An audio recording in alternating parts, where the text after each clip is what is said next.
Hi guys, welcome to Office Blokes Reacts. I'm Office Bloke Dave. I'm Office Bloke Mike. I am Office Bloke Daz. Collectively we are the Office Blokes. Yes. Coming at you live, but not live, from Atlantic Podcast Studios. Yeah, direct in Altrincham. Yeah, in Altrincham. We have a Patreon page. Yes, we do. Go and have a look at patreon.com, put in Office Blokes React. If you fancy supporting the channel, like loads of people have done already, go down there and check it out. Nice. Couple of other channels that you really need to go and have a look at as well. Let's time to pop off. Yeah, we got Office Blokes Try, where we try different things from around the world. Yesterday we did like seaweed. I think it was Seaweed snacks yes. and bourbon, and we did Canadian Canada Day. burgers. Yeah, it was good yesterday. It was, yeah. Going on yesterday. It was good. Yeah. Belgian beer is always good. We got PO box now as well. So if you want to send us anything to try on that, Yeah. it's in the link. It's in the link on the Try channel. It's in the link. That's what I meant. I'm talking about the Try channel. Yeah, it's not in the link to this. Get over there and like and subscribe and do that. And then we've got the podcast channel as well, which is the Office Blokes Podcast, where we do 2 podcasts a week. One on a Tuesday where Mike and I talk English Premier League football, and then one on a Friday where it's all three of us. Yep. We talk topical content. Yeah. Mostly going on? Broken biscuits, shite and Well, nonsense. last night's was talking about My love life. Mainly. how Dave goes about dating. How Dave goes about dating. Or my lack of love life. That's what it was about. Yeah. It was a long one. Coming on Office Blokes Try would be Office Bloke Daz gets Dave's phone and tries to find him a proper date.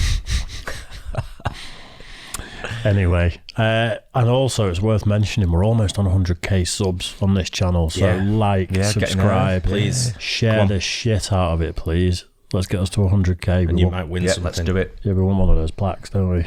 If we can get one. That'd be really nice. Anyway, Why not? we just did How to Survive a Zombie Apocalypse, and it's one of my favourite topics in the world to talk about. It really is. I've spent hours just drinking beer, chatting with my brother and my dad about it. So we're going to carry on along that same vein. How to survive a plane crash. I've always wondered what it's like to be in a plane crash. I don't want to know. When we're terracing down the runway, I always used to say to someone next to me, like, what happens if we crash now? What would you do? And the look they give you. Yeah. Yeah. You know, Stacey was in a helicopter crash once. Really? Really? Yeah. Wow. In Hawaii, I think it was. Yeah. I don't think it was bad because she's alive. Can't have been that bad, yeah. Yeah, but I didn't mind flying whatsoever, and then I really got into aircraft investigation years ago when I was about 13. Yeah. And it really put me off flying. Yeah, because I was scared of it for a long time after that. You just watch it and it's so random. You sit near the front, you're dead. You sit near the wings, you're dead. It's like anything can happen when it actually crashes. It's not like the set crumple zone. This is going to tell you how to survive a plane crash. Yeah, there's only one way to survive a plane crash. Luck. Not being on the luck, or not being on the plane. Unless the plane lands on you and you get hit by lightning at the same time. And then hit by crocodiles. Not good. Yeah. Anyway, let's get into it. How to survive a plane crash according to science. If you find yourself going into a free fall inside a metal tube, hurtling through the clouds at hundreds of kilometers per hour, and an oxygen mask drops down right in front of you, try not to panic. Airplane crashes are highly survivable, and here's what you can do to increase your chances of survival, according to science. Taking a flight on a commercial airplane is about as risky as riding an escalator. The odds of being killed in a plane crash are 1 in 11 million. You're more likely to drown in a bubble bath, choke on your breakfast, or die in a car accident on your way to the airport.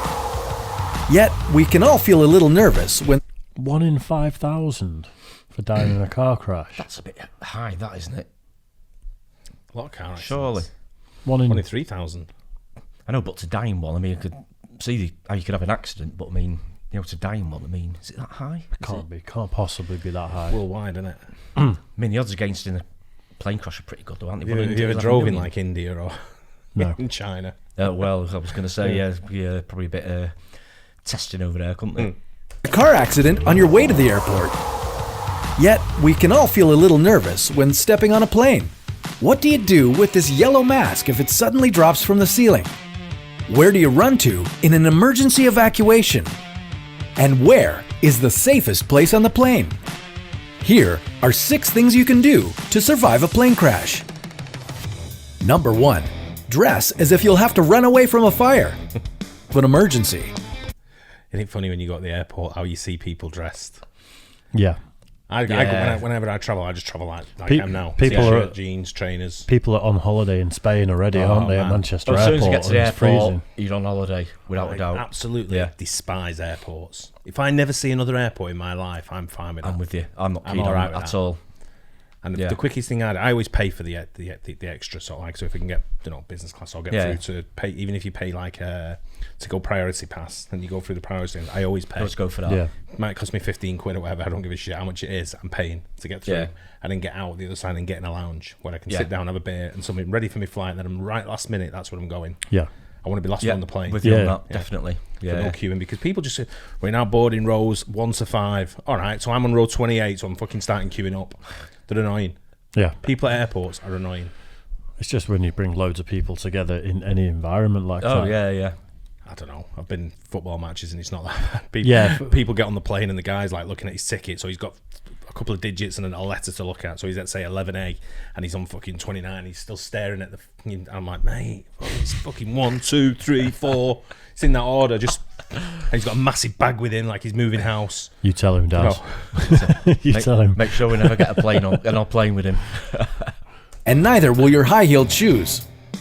The National Transportation Safety Board reports that 68% of passengers in plane accidents die from injuries in post-crash fires.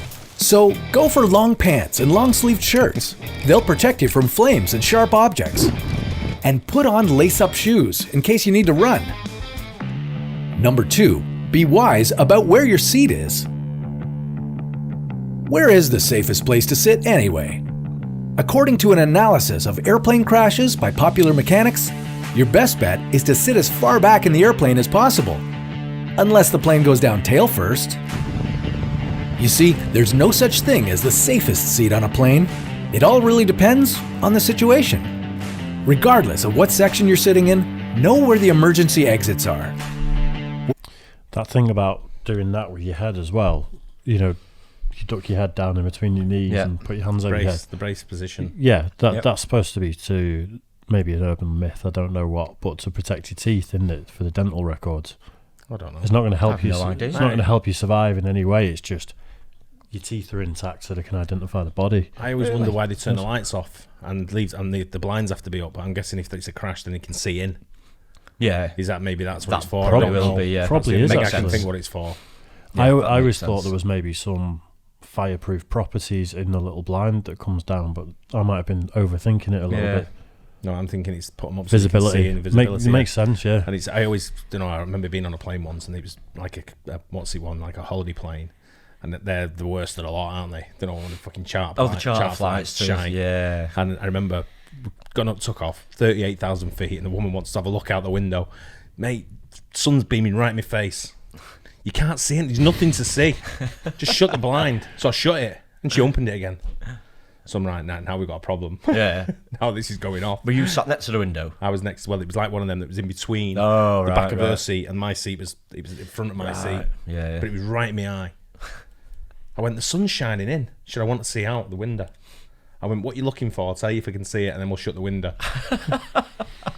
See our house from here, Dave. Yeah. Well, I'll tell you what. And then she was at the carousel with me.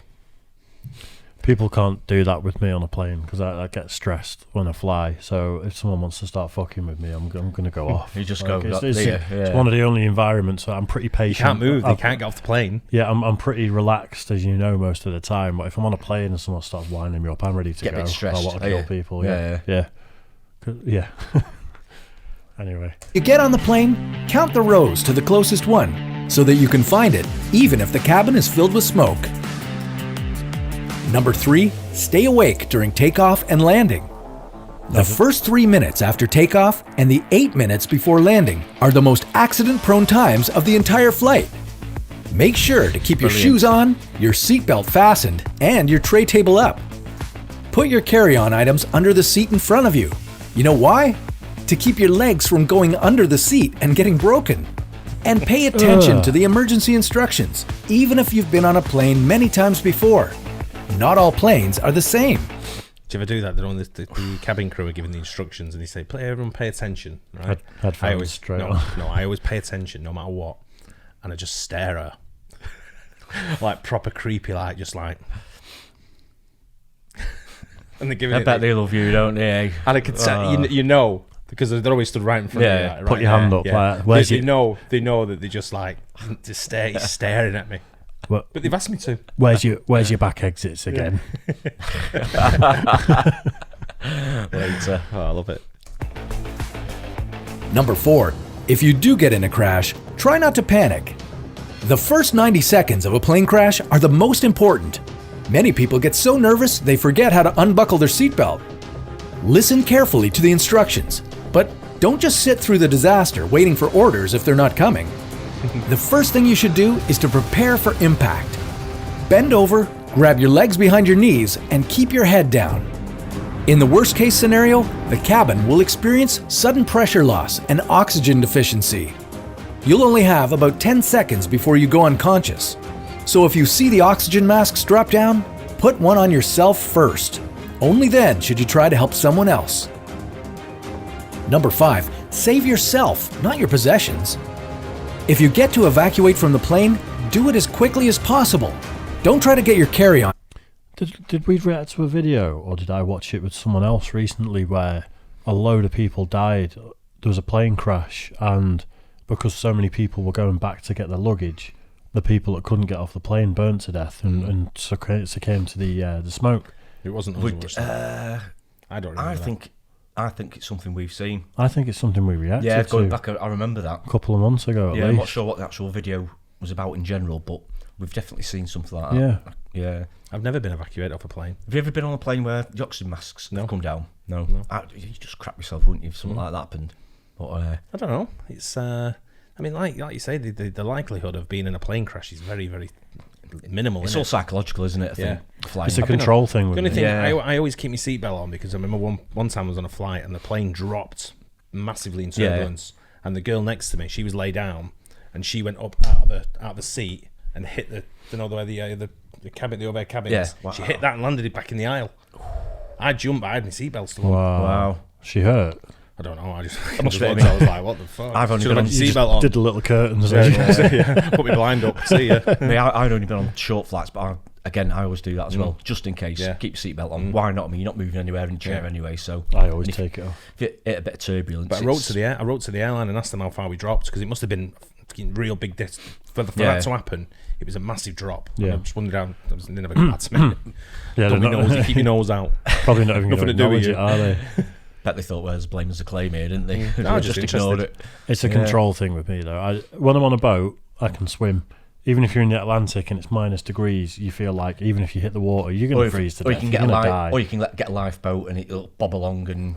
But you think you're crashing this, you're screwed, aren't you? 500 miles an hour, 35,000 feet. There is nothing a human can do in that situation. You can't dive out and start flapping your wings, can you? Yeah, just exactly. Go for it. The thing with that, though, if you're frightened of flying, you're not going to be able to go certain places. I won't. Yeah. I've pretty much got over it ever since I flew over the Grand Canyon in a rickety little plane, and then suddenly passenger planes are amazing in comparison. Yeah. I'd never let it get in the way of me getting on a plane. Remember the travel? I just don't enjoy it. Yeah. Remember the travel program on the radio, The Eye in the Sky? No. You'll remember it, right? On Piccadilly, when they used to do The Eye in the Sky, and they used to report on traffic in a plane. That's right, yeah. I've been up in that a couple of times. I tell you what. Have you? Yeah. It's only a 3-seat or a 4-seater Cessna. Cessna or something, wasn't it? And I tell you what, I can't remember his name who did it. He actually ended up doing the report, the pilot, in the end. They got rid of the girl who used to do it. That's a blast from the past. And I went up with them, and I tell you what, I was sick and everything. Oh, yeah. He just saw he's like flying, then all of a sudden he goes, I'm just going to check the M62, and he just goes, and turns it on its side, and he's writing, and you're like, like your head's still over there, and you're like, oh Jesus, probably it's bad. I'd tell you what I would like to go in is like a jet, like an F1 fighter, or something like that. That would be amazing going in one of those. You can experience that, can't you? Can't you go to one of these places where you're not sure fighter jet experience? Only you go in the fighter jet. Yeah, I think it's like a simulator sort of style thing. Oh yeah, right. Experience. Yeah, I'll pass. Take with you. In the time you waste, you might end up getting stuck with it on a burning plane. Finally, once you're on the ground, get as far away from the crash as you can. If your plane hits the ground, there's a high chance of it exploding. Run at least 150 meters away from it in the direction against the wind and wait for the rescuers to find you. It's good to be prepared for anything, but don't be afraid of flying. In the history of aviation, it's never been a safer time to fly.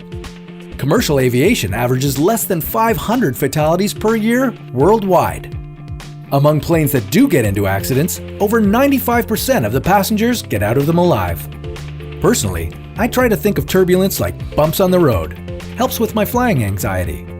That's a little tip from me to you. Stay tuned for another how-to, according to science. I love that. Yeah, that's good. He's making great videos, this guy, isn't he? Yeah. Really well spoken, just interesting topics. See, I always thought landing on water would be dead easy, but clearly it's not, is it? Although there was that film. Did it in New York, didn't it he? was on Hudson River, was it? Yeah. A few years back, and he made a film about it, didn't he? I always imagined that any Sully, plane. was it called Sully or something? Yeah, something like that. I thought any plane would be able to do that on the sea, just glide down, but obviously they're still going like hundreds of miles an hour, aren't they? To stay in the air and to get stability, you have to be going the sea isn't at a just bloody flat pace. either. Yeah, you have to be going quick, don't you?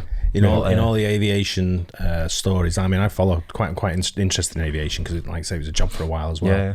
And you look at that MH17 flight that went missing, and to this day, 7 years ago, when that happened. Is that long ago now? I think it's like 7 years ago to this week. I think it's like near Australia, was it? he was going from. It was around that way. I think it was flying from Beijing to. Or from Kuala Lumpur to Beijing or something like that, was it? Something like that. Yeah. And it disappeared, didn't it? And never been found. Yeah, not a trace. And do you know what happened? I think I might have said this on a previous podcast or a previous clip we did. I was sat in the mall and I opened up a bottle of Snapple. And I don't know if you're familiar with Snapple, but underneath the Snapple cap is a fact and it tells you about different things. Yeah. And on the back of this cap I opened, it says that the deepest part of the Pacific Ocean, or one of the oceans, it's like having the equivalent of XXX on top of you. And anything there would just disintegrate, I thought. Yeah. And it was just after this MH17 flight gone missing. I opened it like the day after. And I was like, I wonder if that's been dropped to the bottom of the ocean deliberately. So I started texting all my pilot mates, saying, would it be possible to land this plane like this in there and let's tail walk, wing walk, whatever you call it, and tail walk, that'd be bad, wing walk, and then get out and then bail off with a boat. Yeah. And they get away with whatever commodity they've got on the plane, but that plane then sinks to the deepest part of the ocean and just disintegrates. Yeah. And they all said to me, yeah, it's possible. And you can cut the oxygen, can't you? To the you went very high. You go very high. So everyone passes out, and correct. then you just do. Then you go back low again, and that's what it did. It went high and low. Oh, did it? Yeah. Oh, right, okay. There's lots of speculation about the pilot, wasn't there, being depressed and being a bit of a sketchy character and stuff. It just all seemed a bit weird, didn't it? A bit strange the way it all never has the disappeared manifest been the black box. No, the manifest, the shipping manifest and the cargo manifest. It's never been. I've never seen it anyway. Never saw it. It's not been scrutinised. I don't know if it's been scrutinised, but it's never been published. Yeah. Oh, right, okay. So it's be interesting to see what was on board. Yeah. Whether there was something on board, any diplomatic. I know we're going off on a different thing here, but where it's coming from, or two, maybe one of those countries had something on board that they shouldn't have done. Maybe I think it was a passenger. Yeah. You reckon? I reckon it was a passenger on board that someone wanted. And what to get this is just me being. Because that's the plot of lots of spy movies. I think it's in one of the Jason Bourne movies, isn't it? I don't know. Don't think so. Don't think there's a plane crash in a Jason Bourne movie. No, there's one where someone they've got like the face of someone else on, and they get on the plane and they jump off. But I'm thinking this is that's my thing. Sound like a conspiracy guy now. Yeah, conspiracy. Very much so. Yeah. Start calling you Big Daz. All that information. All that information from the back of a Snapple cap. Wow. Nice, interesting. Pretty good. Yeah. Oh, you guys like that too? Don't forget like and subscribe. Hit the bell on all 3 channels if you don't mind, please. Please. Do it. Please.